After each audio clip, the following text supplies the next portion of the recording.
Installing ground fault circuit interrupters or GFCI.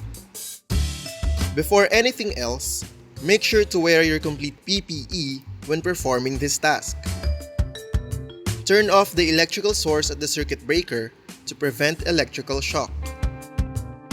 To install the GFCI, you will need the following tools and materials: screwdriver, hammer, wire cutters or strippers, pliers, and a GFCI outlet. Attach the outlet box to the framing. The height of the utility box used in the installation of the GFCI outlet must be 300 mm above the finished floor to the center of the utility box. Insert the wires in the box before arranging them. Make sure that you have enough length of wire to connect to the GFCI. Prepare the wires. There should be 3 wires present for the hot wire, neutral wire, and ground wire. Strip and connect the wires to their corresponding GFCI terminals. Connect the copper wire to the ground terminal, then tighten with a screwdriver.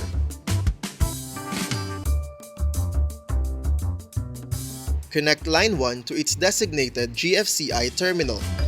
There should be a label on the GFCI. Tighten the connection with a screwdriver. Connect line 2 to its designated GFCI terminal. Tighten the connection. Once the wires are connected, bend it slightly and return the connected GFCI to the outlet box. Align the screw holes with the screw and tighten them in place.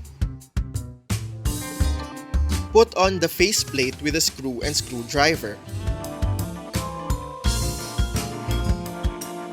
Turn on the circuit breaker and test if the installed GFCI is functioning well.